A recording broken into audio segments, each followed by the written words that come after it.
The other day was, all right, we're going to start Heineke. Nope, it's going to be now Howell. They went to Carson Wentz to, quote, provide a spark. Man, you got to call it the way you see it. Carson Wentz stinks. He's done. He's a shot fighter. His time as a starting quarterback in the NFL is done. So I think, and you tell me if I'm off base here, the expectation was reclamation project, right? Because that's what every head coach in the NFL thinks. McVay, I believe he thinks he can do it with Baker Mayfield, and maybe they can, knowing Matthew Stafford's older and been banged up. But Washington grossly misplayed the hand here, thinking that Carson Wentz had anything left in the tank. So when we start to look at Rivera and making these choices and decisions, I mean, where are you at right now with Ron Rivera and how the season has kind of spiraled out of control? And as you mentioned, the tie against the Giants, then losing 3 straight, including the big loss on Sunday night to the Giants a couple of weeks ago.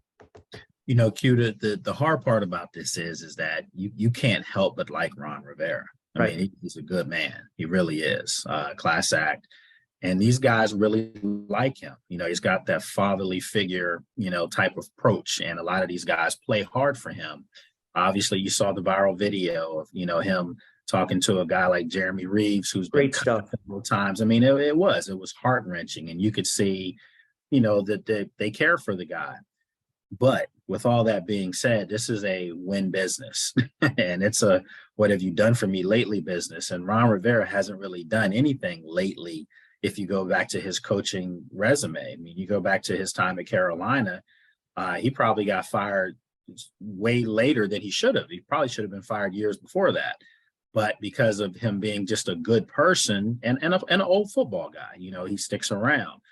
For Washington, I thought when they hired him, they hired a good person to bring some credibility to the outfit, because that's what at that particular moment in time, they needed credibility. They needed someone that had a resume. They needed someone that was well beloved around the league, and that's Ron Rivera. But I'll never forget, a friend of mine who covers them down there said, "You're going to hate Ron Rivera, the coach." He literally said that to me. He said, "He's going to make you pull your hair." I don't have any hair to pull, but I can tell you some of the coaching decisions and some of the moves that he's made, they've really been head scratchers. I mean, if you just start in the trenches across the offensive line, Brandon Sheriff, you don't bring him back. He's a Hall of Fame player in the making. Trent Williams, Hall of Famer. You know, you let him go. Eric Flowers is not on the roster. Eric Flowers is a Pro Bowl guard. And then you look at Morgan Moses. Morgan Moses made Pro Bowl finally, the first year ever in Baltimore. You can't let that kind of talent go when you're spending that kind of money into a Carson Wentz, a quarterback that has talent but has never put it all together. You needed that quarterback to have the best offensive line in front of him possible, and they didn't do that. So that's a mistake, number one. And then the other mistake is to pay Carson Wentz $32 million. I mean, he's not worth that kind of money. And I don't care if you think you're a smart coach and you know what you're doing. You have proven outside of Cam Newton, you haven't won games. No, and that's a fact. Not a franchise quarterback. No. Okay, Cam Newton wasn't just a franchise quarterback. He was an MVP of the league, took you to a Super Bowl. But outside of Cam Newton, they haven't done it. And I think that this is just a sign of bad coaching across the board. There are head scratcher decisions made. And when I look up and I see a guy like Kevin O'Connell, who I literally went to bat for and said when Ron Rivera was hired, remember, Kevin O'Connell was kind of like the interim quasi offensive coordinator because Jay Gruden was fired in season. Bill Callahan became the head coach, interim coach, and they moved up Kevin O'Connell from quarterback coach to offensive coordinator. And he had already been under Sean McVay. So what does Kevin do? He had this offense looking pretty good with, you know, rest his soul. Dwayne Haskins was quarterbacking.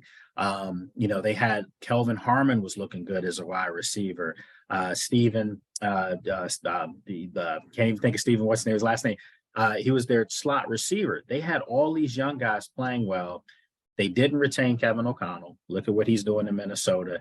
And then on top of that, you know, if you look at their offensive coordinator in Minnesota, he was here as well.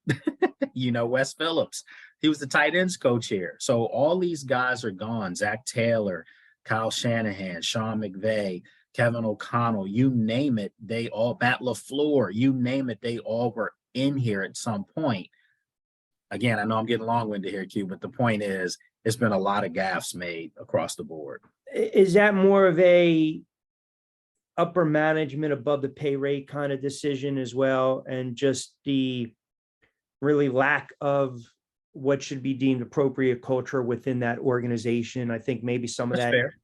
Yeah, that's fair. I think it's all of the above, and I think they gave all the power to Ron Rivera too. I mean, let's be honest. Marty Herney and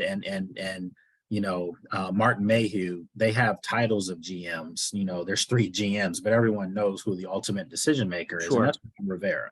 Yeah. That's not his strength. His strength is not player evaluation, and you put him in control of player evaluation. So